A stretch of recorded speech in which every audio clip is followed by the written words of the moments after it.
And joining us to talk more about that legacy is B. Muthuraman. He's the former vice chairman of Tata Steels. With me is my colleague Rakesh Khar. Muthuraman, thank you very much, sir, for taking time out. This is a Thank solemn you. occasion. I'm sure you're remembering Ratan Tata just as we are today. Extremely well. Extremely. I've known him for several years. I've known him for something like more than 30 years. And out of the 30 years, I worked very closely with him for about 15 years. So I know that person very well, and his remarkable qualities and his remarkable achievements are cannot be forgotten by anybody, any Indian. All right. And you talked about his remarkable qualities. You've worked with him for 30 years. Perhaps there's no better person today who can vouch for his humility, his leadership, and his generosity, which he was known for as a person of multitudes, not just a very well-known industrialist, but also somebody who was extremely down to earth, extremely humble, responded to everybody in the best of his capacity. Muthuraman, take us through your association, sir, with Ratan Tata. Where did it start? Share with us the journey. I first knew Mr. Ratan Tata only when he took over as the chairman of the Tata Group in 1992. Before that, I had met him once or twice, but I had come to know him intensely after that. Between 92 and 2000, he used to come to Jamshedpur very often because Tata Steel was in difficulties those days. He had lots of challenges to overcome, and he had a big role to play in the transformation of Tata Steel in the years 1992 to 2000. Then, when I became the managing director in 2001, I reported directly to Mr. Tata, so I worked very closely with him. And then later on, as vice chairman of Tata Steel from 2009 to 2014. See, Mr. Tata's business principles, his business philosophy is exactly the same as that of our founder. And I can't do anything better than repeat the words of our founder, Jamshedji Naseeruddin Tata. He said the prime purpose of an industrial corporation is to improve the quality of life of people around. In order to do that prime purpose well, you must run your enterprises well and profitably so that part of the profits can go back to the society.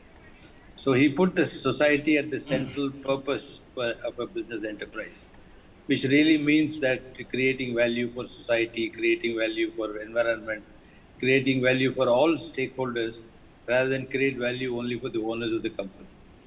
And this is a very important, shall we say, mindset change among the industrial corporations of the world. And I am now beginning to see where world industries are adopting a little bit more and leaning towards more and more again about on this culture. That's the first thing.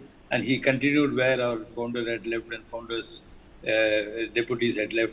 So he had carried on and he did it even better than what the people who became chairman earlier to him. Apart from that, his own personal as a person, he's a very strategic. He's many persons combined into one. He's a right brain person from a point of view of he loves paintings, he loves dogs, he loves humanity, he loves people. He's very compassionate. He's very generous. He loves dogs. I mean, he's got a variety of interests other than technology and strategy and business and so on. He's an outstanding technologist. Anything to do with technical in nature, he sort of absorbs it immediately, irrespective of his background. He is one of the outstanding automobile engineers in the world, I think. He's an aviation expert. He understands steel extremely well. He understands automobiles. He understands, he is a very digital mindset. Now, to combine these kind of qualities with the other side of qualities like humane approach, compassionate, love for people, generosity, caring for well-being of the poor, caring for affirmative action of the downtrodden and poor of India. Now, a combination of this kind of person is very, very, very, very rare Absolutely.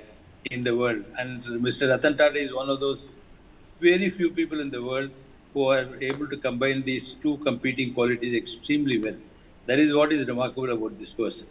All right, Rakesh, it's remarkable. His journey is remarkable. He's equally famous among his peers as much as he is on social media for all his philanthropy. But talking about steel particularly, where Muthuraman was also, instrumental in reviving that metals fortune in India as well as in the UK, I think that is also a formidable legacy that he leaves behind. Absolutely, Shweta. I think, Mr. Ratan Tata is distinct in many, many ways. There are many attributes, as Mr. Muthuraman just outlined. Mr. Ratan Tata, in my understanding, is one industrialist who, decades ago coined the word social contract and social capital. These terms have become commonplace in business parlance across the world today, but I think he's the real pioneer in this concept of, living a life as a business for many people and impacting them directly. Mr. Muthuraman, I would like to, thank you for joining us on this show. It's a solemn day. I just want to understand, as a promoter-led, group, which is Tata's, with so many diverse companies, how is it that Mr. Ratan Tata enabled, so many individual brands to become big-ticket, champions of change at India Inc.? Mr. Rusi Modi became a brand in himself. He became an institution.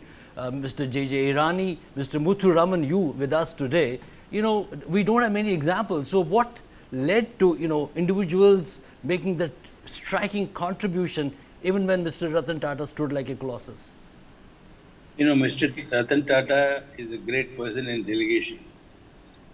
He gives a free hand to work and think and so on. In all my reporting years of 15 or 18 years of reporting to him, I have never received an instruction from him. I have received guidance from him. I have received advice from him. I've been coached by him, but I have never had an instruction from him that this is the way that you must do it. So he gives an enormous amount of free hand to his executives and make them develop by observing him, by listening to him, and so on. I think that is one of the hallmarks of good leaders, that you make the other people flower on their own instead of putting forcing some thoughts on their minds to adapt to your own way of thinking. That's one of the fantastic qualities that Mr. Ratan Tata possessed. Mr. I think that's Muthuraman, one the of the good. reasons. Yeah, please Sorry. go ahead. No, please go ahead. Please ask. No, so we do know that he had a hands-on and hands-off approach, which in itself is a model which is difficult to replicate, that Mr. Ratan Tata represented. But there would be movements in the group, especially in Tata Steel, where there were challenges, business challenges, challenges of transition. How do you see him in the past dealing with those challenges, where there are people issues, there are process issues, there are technology issues, and there are business landscape issues? Can you recall some of the incidents for us, for our viewers, to understand the enigma called Mr. Ratan Tata? From Tata Steel, let me recall a couple of instances. By the year 1990 or 1991, Tata Steel had become a very, I would say, a dead duck. Because long years of administrative control, not allowing the steel prices to go up, controlling the distribution of steel in India, we were all under administrative control. So what you had to produce, you had to ask the government. What you had to sell, you had to ask the government. What prices you want to charge, you need to government's permission. Now, with this kind of approach between 1947 and 1991, no steel company can work efficiently. So these long years of administrative control had made Tata Steel very bulky, inefficient, slow moving, and so on, which is not good for the day and liberalized era. It was during that time that Ratan Tata used to make visits to Jamshedpur very, very often. Almost at the drop of a hat, he'll be in Jamshedpur to consult, talk to us, lead us into the transformation process. The transformation process that was led by my predecessor, Dr. Irani, between 1992 and 2000, had a big influence from Mr. Ratan Tata on the way that he conducted these companies, guided companies' operations through Dr. Irani and through all of us senior people at the company at that time. It was actually a remarkable thing. He wouldn't take interest in a company if there is no challenge. He would go to Tata Motors very often because there is a big challenge of transforming a truck company into a highly skilled motor company or a car company. So there was a big transformation that is required in the mindset. Similarly, in Tata Steel, there was a big transformation that was required from a single plant focused, domestically oriented company to an international giant or an international mindset. That transformation of we can do anything in the world, we will become the best, we will become the cheapest producer of steel in the world, or we will dominate the automobile industries with superior quality products. Now, this kind of world-beating mindset came to Tata Steel actually during the years 1992, 93 onwards. And I would give great credit to Mr. Ratan Tata for that. He would spend time with companies where there is a challenge. He would not spend time with the companies where he finds it's just an incremental operations that are going on. Mr. Muthuraman, I have often been to Jamshedpur and interacted with people there. Tata Steel takes great pride in, fourth, fifth generation, employees, which is not a common trend today. I don't think loyalty is at a premium in corporate India and even globally as such. So was it a manifestation of Mr. Ratan Tata's deep, affection for people who have invested, employees invested faith in that company, and then going down the line and, keeping the tradition alive? No, it dates, I would say, even back before even Mr. Ratan Tata in terms of being good to employees. For example, let me tell you, in the year 1992, after these 40 years of socialistic era of governing steel companies, we were having a huge employee force. We were having something like 92,000 people for producing and selling 3 million tons of steel, which would have normally required about 10, 15,000 people. That is the result of long years of administrative control by the government of India. We had to take some serious steps and very severe steps, which we did between 1992 to 2000, where we actually reduced manpower by 45,000 people, which is one of the most difficult tasks that has been achieved anywhere in the world. And Dr. Irani and Mr. Ratan Tata particularly stood in the middle of all that.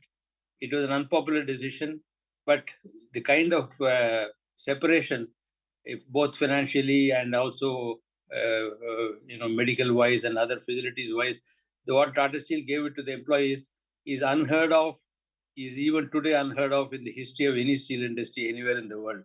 If an employee was going out at the age of 40, he got a salary of 20 years as if he was the employee of the company. So this kind of, and people were trained for another alternative jobs. You have to make Tata Steel survive. At the same time, you have to be good to the people of Tata Steel for having worked for so long.